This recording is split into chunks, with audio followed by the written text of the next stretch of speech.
Voilà, alors en fonction de l'image, parfois les ombres seront trop fortes, il faut donc aller, sur, à l'intérieur ici et par exemple pour les pénombres, aller diminuer leur, leur force, hein. Voilà, j'ai même fait sur 2 en même temps, clic majuscule clic, diminuer l'opacité. Voilà, voilà, parce que, elle était un peu trop forte, ça faisait un peu bizarre là, pour, une image qui était aussi claire, vous voyez? Donc les pénombres servent quand même, elles sont encore là, hein, elles apportent quelque chose. Si je les enlève de l'affichage, on voit que c'est pas tout à fait correct, mais je les ai faites moins fortes. Donc je vais aller voir sur les autres ici, par exemple, voilà, hem, ouvrir, activer, jouer sur l'opacité. Voilà. Même chose pour les ombres. Les ombres, on a dit, voilà. On peut aller jouer sur leur opacité. Bon, il y a des ajustements forcément, qui doivent être faits. Là, on dirait que systématiquement, les pénombres étaient trop fortes, en fait. Bien sûr, elles peuvent être repositionnées, et cetera. Des ajustements toujours.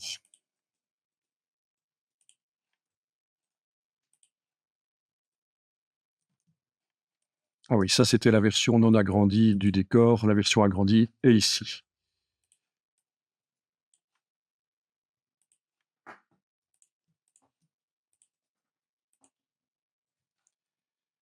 OK.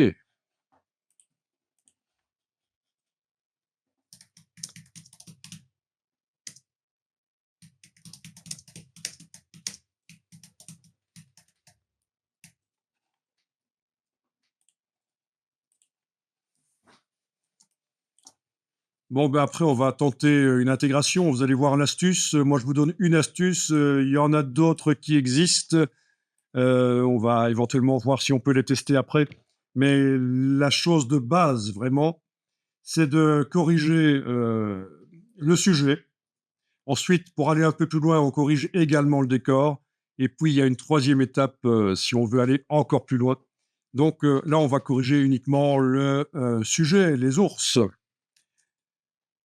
Donc, au-dessus du calque, du groupe des ours, sur n'importe laquelle des 3 images, hein, vous faites ça sur n'importe laquelle des 3 images, vous allez mettre un calque de réglage de type courbe.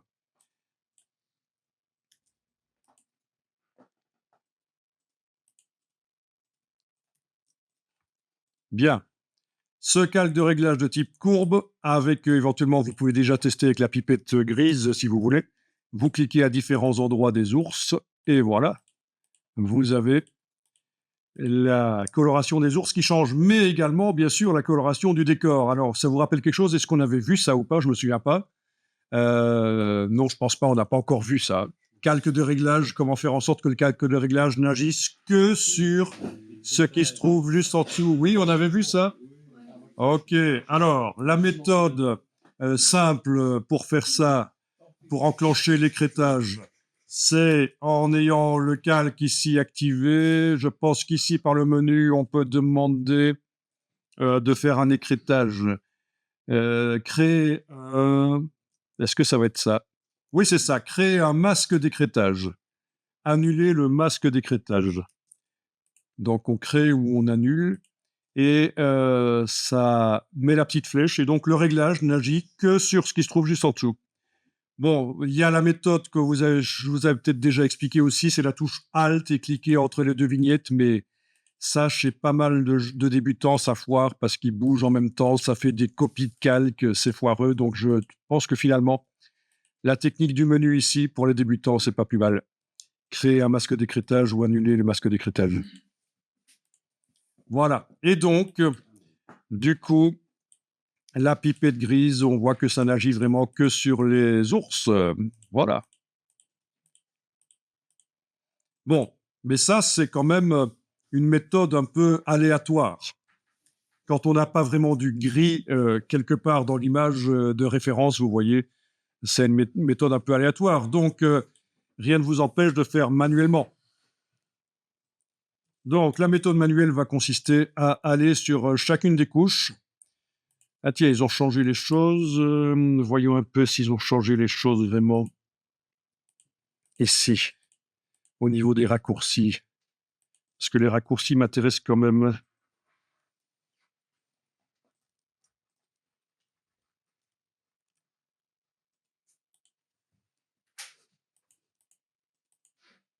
Oui. Bon, il faudrait peut-être que je crée par la suite des raccourcis. Chez vous, je ne sais pas si ça va marcher, les raccourcis. Option, c'est option, hein, cette icône. Option, guillemets, double, guillemets simple, parenthèse. Chez moi, sur mon clavier tel qu'il est réglé, je n'arrive pas à passer avec les raccourcis d'une couche à l'autre. Non. C'est pas grave, je vais le faire manuellement dans un premier temps et après on pourra y recréer nos propres raccourcis s'il faut. Donc l'idée c'est d'aller sur chacune des couches et de monter et descendre. Donc le principe c'est des images RVB ici. Si je monte la quantité de rouge, ben, ça fait rouge. Si je diminue la quantité de rouge, et j'y vais très fort ici, ça fait couleur cyan. Bleu cyan, c'est ce qu'on obtient avec les deux autres couches, vert et bleu. Si je vais sur la couche verte et que je monte, c'est vert. Et si je descends, c'est magenta. C'est les deux autres couches, rouge et bleu, ça fait du magenta. Rose magenta. Et si je vais sur la couche bleue et que je monte, ça fait bleu. Et si je descends, ça fait jaune. Parce que c'est les deux autres couches, rouge et vert ensemble, ça fait du jaune. Quand on mélange les lumières. Si vous êtes habitué au mélange de pigments, ça vous paraît bizarre de dire que rouge et vert, ça fait du jaune. Mais là, on est en mélange de lumière. Donc, c'est le principe. Vous avez les trois axes, en fait. Hein. La quantité de bleu-jaune dans la couche bleue, la quantité de vert magenta dans la couche verte et la quantité de rouge cyan dans la couche rouge. Donc, je vous laisse régler. Voilà.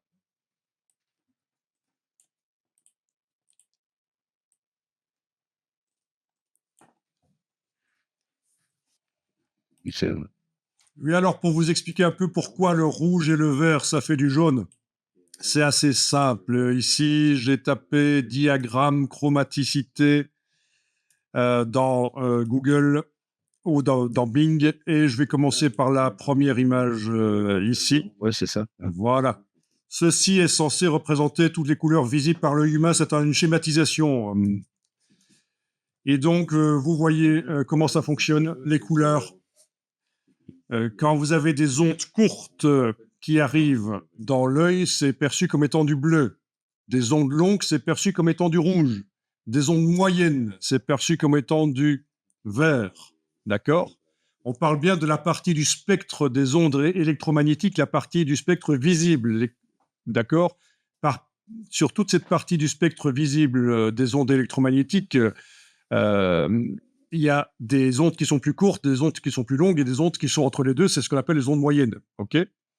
Eh bien, là, vous voyez clairement que quand on perçoit du jaune, c'est quand on reçoit à la fois des ondes longues et des ondes moyennes. C'est perçu comme étant du jaune. Voilà pourquoi, dans le RVB, le jaune, ça se crée en mélangeant de la lumière rouge et de la lumière verte. Alors, pour la petite histoire, il faut savoir que dans certaines cultures, la couleur jaune n'existe pas. C'est juste une variante du vert. C'est juste un vert différent. Hein. Parce que en psychologie, il y a quand même quelque chose qui existe, c'est que justement, pour que quelque chose existe, il faut qu'il y ait un mot pour le désigner. S'il n'y a pas de mot pour désigner quelque chose, pour l'esprit, cette chose n'existe pas. Et c'est pour ça que dans certaines cultures, le jaune n'existe pas, parce qu'ils n'ont pas de mot pour décrire le jaune. C'est juste un vert. Ça, c'est assez intéressant d'un point de vue philosophique. Alors, vous avez le magenta, qui est quand l'œil reçoit à la fois des ondes longues et courtes. Voilà.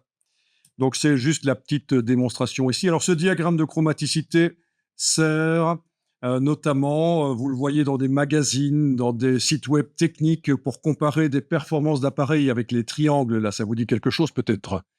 Là, par exemple, ils sont en train de comparer, grâce à ça, qui est basé sur une expérience scientifique de 1931, au fait. Hein. au moment où on a commencé à être un peu plus rigoureux, au niveau des couleurs parce que, voilà, l'industrie avait besoin d'être rigoureux au niveau des couleurs pour fabriquer des objets en couleur. Et donc c'est pour ça qu'il y a eu des expériences, à ce moment-là. Et donc vous avez ici, les cathode ray tubes, les tubes cathodiques. Quelle est la performance des tubes cathodiques? On voit qu'au niveau des verres les plus saturés qui sont, à l'extérieur du diagramme, puisque au centre c'est ce qui est le moins saturé, eh bien le CRT n'est pas très bon. Hem, le LCD est meilleur, le LED est meilleur, le laser est encore meilleur. Voilà, c'est ça qu'il faut comprendre ici. Il compare différentes technologies d'affichage et le diagramme de chromaticité permet de visualiser ça.